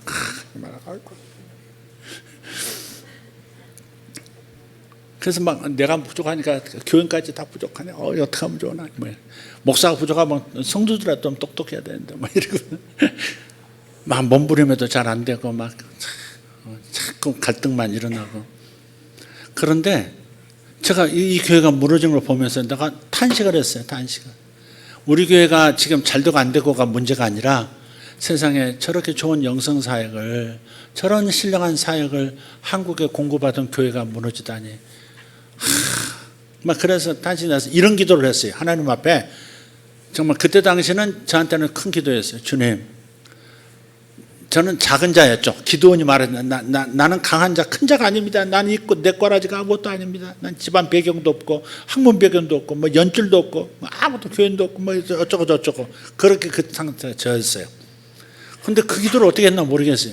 주님, 제게 저 교회가 있었던 이쪽에 미금역 사거리에 이게 사통팔달 하는 곳이죠. 아주 그런데 이곳에 저희 교회를 하나 주시면 그러면 제가 그 교회가 하던 일의 일부분이라도 제가 하겠습니다. 그래서 제가 이런 예언사역이나 영성사역을 목회자들하고 나눌 수 있는 그 첫 출발이 바로 그거였던 겁니다. 그 기도를 했어요. 그런데요, 신기하게도요, 이 건물이 공터였거든요. 다 지어졌는데 여기만 안 지어졌어요. 옆에 벤치빌도 다 지어졌고 여기만 안 지어졌었어요. 또 여기가 공터였던 것도 내가 몰랐어요. 저 구석에 처박혀가지고. 근데 어느 날 우리 성도로 이렇게 오신 분 한 분이 여기 건물이 올라가고 있다. 근데 설교도를 봤더니 8층인데 8층이 고도 높아가지고 너무 저 얘기를 뭐 스카이 뭐로 한다고 뭐 이렇게 찍고 있대요. 그 정보를 주더라고요. 그래가지고 이제 여러분 이 얘기 잘 아시죠? 그래가지고 뭐 이렇게 교육감 한다 뭐 해가지고 이걸 입성을 한 거예요. 돈 250만 원 가계약하고. 밀고 해서 그때 뭐 10억, 20억이 어디 있어요. 월세를 못 내가지고 한 두세 달 밀리기도 하고 막 그랬었는데 진짜 성도들이 이거 없는데 잘 내놓지도 않고 내놓지도 않고 없어. 그런데 이걸 하나님이 주실 것이다 하는 마음도 주시고요. 기도도 하게 하시고요. 그런데 약속을 지킨 거예요. 약속을 제가 지켰습니다. 이 사역을 이렇게 했었고 이렇게 하려고 했었고 한국교회 이런 걸 나누려고 했었고 그리고 이 자리를 떠나지는 않았어요. 우리가 상가교회잖아요. 상가교회죠, 이게. 상가 안에 있으니까. 바깥에서 보면 이게 뭐 보통 상가 이게 천장도 낮고 이렇게 답답하고 그럴 거딱 목회자들도 우리 총회장님도 오셨었는데 깜짝 놀라시더라고. 아니, 상가교회 이런 교회가 있나? 지어진 교회처럼. 그리고 지어졌다고 하는 것도 잘 지어진 것 같은데 들어가 보면 본당이 작아요, 솔직히. 작습니다, 이렇게. 근데 여기는 들어보면 이게 상가교회라고 말할 수가 없는. 근데 그래서가 아니라 그 해에 바로 그래 와가지고 바로 그 다음인가 그 해에 교회 본당만 얻은 게 아니고 그 해에 70명이었던 숫자가 300명이 됐어요. 300명이 뭐야? 330명. 그리고 줄여서 또 이제 뭐 또 이렇게 300용사가 아니지. 이게 막 일당천들이 이렇게 모여서 지금 이러고 있는데 요 앞에 이제 안마 시술소예요. 안마 시술소. 눈에 뵈는 게 없어가지고 이분들이 맹인들이 하시잖아요. 얼마나 우리를 괴롭힌지 몰라요. 저 교회 때문에 우리가 장사가 안 된다. 딱 엘리베이터 내려서 보면 왼쪽에는 안마인데 오른쪽은 교회가 있거든. 또 오른쪽 안마실 들어갔다가 유사 성형이도 하고 그런 곳이었어요. 나와서 보면 교회가 있고, 그러니까는 다시는 안 오고, 교회가 있네 그러고 다시 내려가 버리기도 하고. 그래서 저쪽에 이제 서현동 안마 그래, 뭐 저 오리역 안마 그런 데 가고 여기만 망한 거예요. 여기만 안 된 거예요. 그러니까 우리가 미웠죠.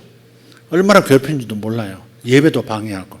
근데 결국 저분들이 접더라고요. 안 되니까. 접고 우리가 부흥해서 나가기를 굉장히 기다리고 기도하고 기대하고 있었습니다. 나 끝까지 그것 때문에 이게 우리만 나가면 여기도 해가지고 오히려 전면에다가 안마 실수로 만들 거거든. 어쨌든 그러니까 우리 부동산 통해서도 아예 빨리 교회 지어서 나가셔야죠. 자꾸 고입 통해서 자꾸 저희들한테 이렇게 그런 못 나가. 내가 하나님께 드린 기도가 있는데. 근데 엊그저께 제가 팔았대. 26억에 팔았대. 그리고 이제 완전히 손도가 간 거예요. 그러니까 하나님과 언약의 기도라고 하는 것이 갑자기 급격하게 하나님의 어떤 역사, 하나님만 하실 수 있는 일들이 나타나는 거예요. 그러니까 여러분의 기도를 살펴야 돼. 왜 하나님이 이렇게 조금씩 이렇게 도와주시나? 그 다시 어렵다가 또 조금 도와주셨다가 왜 이러나? 온전한 내 인생은 달라지나? 이런 기도, 그런 것이 있는 가정이라든지 또 그런 비즈니스 가운데 있는 분들이라면 생각해 보셔야 돼요. 하나님께서 정말 큰 언약의 기도를 기다리고 계신지도 몰라요. 여러분 인생이 어떤 분은 뭐 20년, 어떤 분은 50년 그렇게 활동할 수 있는 기간이 있을 수 있어요. 근데 정말 큰 기도 한번 하셔야 돼요. 진짜백의 기도 있잖아요. 하나님의 마음에서 흘러나온 그것이 꼭 어떤 외형적인 것만이 아니에요. 하나님의 마음에서 나온 뭔가 지금 이 시대에 나를 통해서 이루고 싶어 하시는 그것을 붙잡고 자기를 헌신하는 언약의 기도를 희생 제물로 희생 제사로 나와 언약을 맺은 자가 그러다 나는 그에게 몰빵할 거야. 하나님도 그러실 수 있도록 그런 기도가 필요하다. 이게 그런 기도가 필요한 거예요. 이해되셨으면 아멘 합시다. 네. 그런 거예요. 그래서 우리 교회가 이걸 놓치지 않는 거예요. 제가 이 자리도 놓지 않고 우리가 다른 교회 좀 지어진 번듯한 교회 또 조금 당겨 튀어서 이렇게 내놓는 교회도 있으니까 갈 수도 있었을 거예요. 근데 제가 하나님 앞에 처음에 기도했던 그것을 놓치고 이 자리라고 한 이 미금역 사거리라는 것을 놓치고 싶지 않아서 교회가 더 부흥할 수 있는 교회 자꾸 이동하면서 또 큰 교회 이렇게 하면 또 들어오는 성도들이 많아져 가지고 이렇게 되기도 하거든요. 근데 저는 계속 이러고 있었던 것이 좀 갈등도 있었죠. 그렇지만 하나님께 처음 드렸던 그 언약을 제가 스스로 먼저 폐기하는 것 같은 느낌. 그래서 감히 제가 이 자리를 떠나지를 못한 거예요. 아마 저는 제 사역은 여기서 끝이 이 자리에서 다 완수하고 다음 분에게 넘겨주고 저는 끝낼 것 같아요. 또 옮겨서 무슨 교회를 하고 그게 아니라 여기는 제 언약의 장소거든요. 언약으로 하나님께서 역사하신 장소이기 때문에 그래서 그런 거예요. 또 우리 교회가 바깥에다가 G2 하나님은 대한민국을 사랑하십니다. 그런 슬로건을 간판을 만들었었는데 지금 달라졌죠. G2 통일 대한민국을 기도합니다. 이렇게. 그래서 우리 교회는 세상 나라가 그리스도의 나라가 되게 하는 그 중간 단계로서 적어도 우리 대한민국이 통일이 이루어지는 것을 보고자 함이고, 그것이 이루어지도록 중보의 위치에 있어야 하고, 그 다음에 G2 미국과 함께 온 세상을 경영하는 패권 국가, 준패권 국가로서 온 세상을 섬기는 그런 국가가 되는 것, 그것을 보고자 하는 것이 제 마음에 있는 비전이에요. 그래서 우리 성도들이 많든 적든 그건 그렇게 중요한 문제가 아니에요. 여러분이 이 최초에 제가 이 교회를 설립하면서 가졌던 이 언약, 하나님과 언약을 여러분도 계승하라 이 말이에요. 성도들이 마음으로 계승해서 여러분만의 하나님과의 언약 기도를 그 안에서 만들 때 하나님의 목적, 이 대한민국을 향한 하나님의 목적, 세상을 섬기는 제사장 국가의 대한민국의 그런 모습들이 어쩌면 갑자기 더 빠르게 이루어질 수도 있다는 겁니다. 우리의 마음이 담임 목사의 하나님과의 언약을 맺은 그 스토리와 여러분이 그 안에서 또 하나님 앞에 자신을 온통 인생을 바칠 수 있는 어떤 이야기들을 만들어내면 큰일이 일어날 것이다. 저는 그렇게 믿습니다.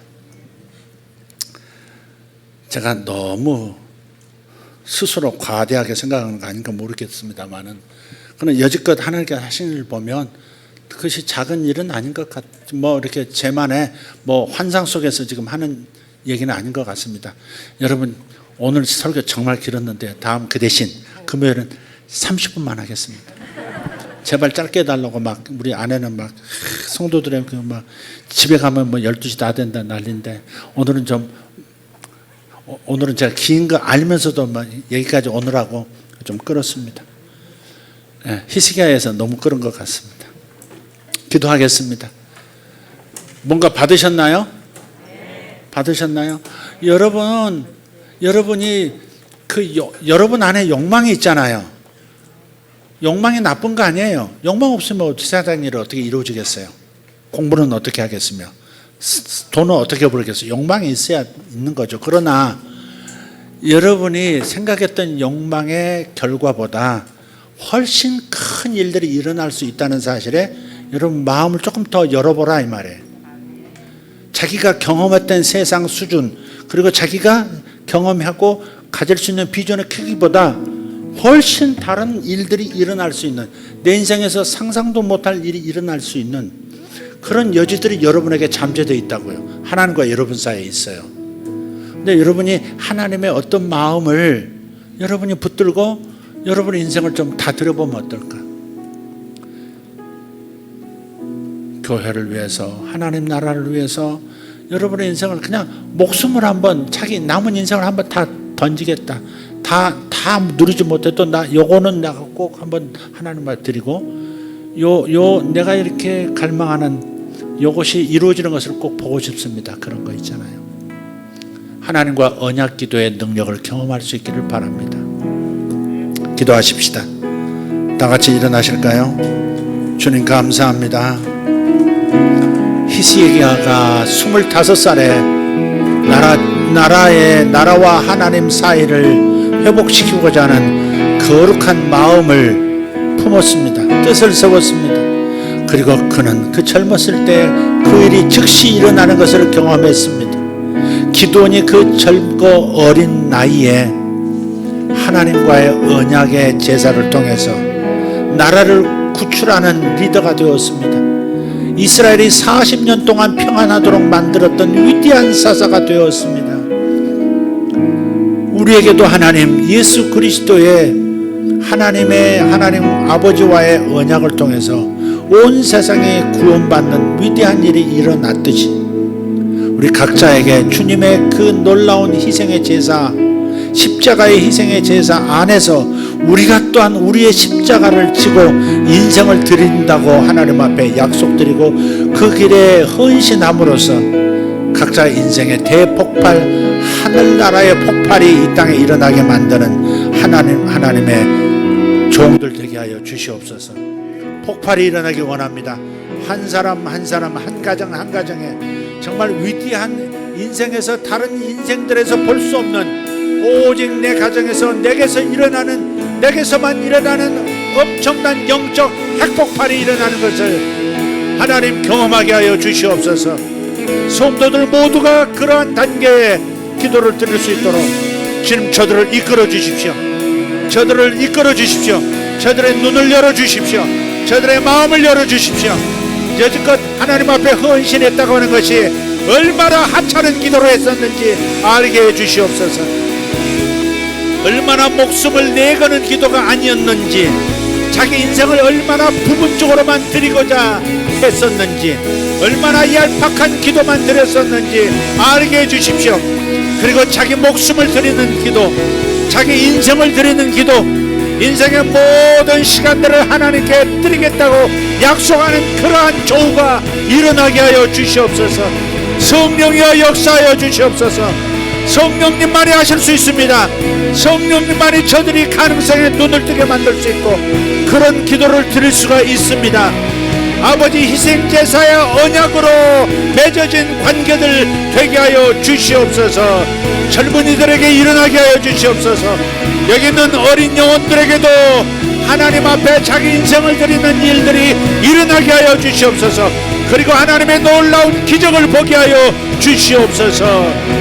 예수님의 이름으로 기도합니다. 주여. 아버지여 감사합니다. 아버지여 하나님, 이 아버지 하나님 말씀을 주님 기름 부어 주시옵소서.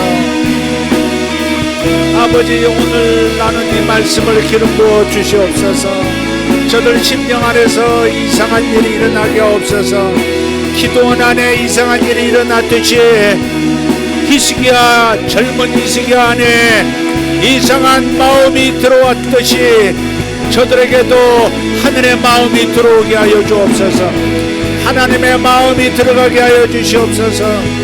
하나님의 생각이 들어가게 하옵소서. 하나님의 꿈이 들어가게 하여 주시옵소서. 하나님의 꿈이 잉태되게 하여 주시옵소서. 하나님의 꿈이 잉태되게 하여 주시옵소서. 목숨을 바칠 만한 기도 제목이 나타나게 하여 주시옵소서. 인생을 바칠 만한 기도 제목이 나타나게 하여 주시옵소서. 주님 감사합니다.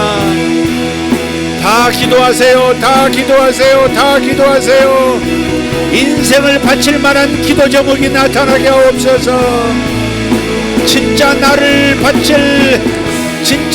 바칠 만한 가치 있는 기도 제목이 나타나게 하여 주시옵소서. 각자에게 나타나게 하여 주시옵소서. 성령이여 열어주시옵소서. 성령이여 보배의 앞을 열어주시옵소서. 성령이여 하늘의 계시의 보배압이 열리게 하여 주시옵소서. 네라바카모라 데빌라마 카리안다라 쇼라반다리안다라스. 주여, 주여 믿습니다. 주여 도와주시옵소서. 주여 우리를 도와주시옵소서. 주여 우리를 사용하여 주시옵소서. 주여 저를 사용하여 주시옵소서. 주여 저들을 또한 사용하여 주시옵소서. 여기 있는 젊은 영혼들을 사용하여 주시옵소서. 기도원처럼 하나님과 언약을 맺는 자들이 일어나게 하여 주시옵소서. 히스기야처럼 언약을 맺는 이들이 일어나게 하여 주시옵소서. 일생을 헌신하는 기도, 일생을 바치는 기도, 일생을 바칠 만한 기도, 일생을 바칠 만한 가치, 일생을 바칠 만한 인생의 모든 시간을 바칠 만한 가치, 아버지 그러한 기도 주님 저들에게 보여지게 하여 주시옵소서. 저들의 마음에 심겨질지어다. 예수 이름으로 저들의 마음에 하나님의 인생을 바칠 만한 기도의 계시가 임할지어다. 나타날지어다. 열려질지어다. 히스기야의 가슴을 열으셨던 주님 역사하소서. 기도원의 가슴을 열었던 주님 역사하소서. 예수님의 젊은 가슴을 열으셨던 주님 역사하소서. 아버지여 감사합니다. 바울처럼 일생을 헌신하는 기도, 일생을 헌신할 만한 가치 발견되게 하여 주옵소서. 나타날지어다. 일생을 바칠 만한 가치가 나타날지어다. 일생을 바칠 만한 기도 제목이 나타날지어다. 인생의 모든 것을 바칠 만한 가치가 나타날지어다. 오바바바 칸만다라 티오르도마 샬람바. 아멘 아멘 아멘 아멘 아멘 아멘 아멘 아멘 아멘 아멘 주여 아멘 주여 아멘 주여 감사합니다. 아멘 주여 감사합니다.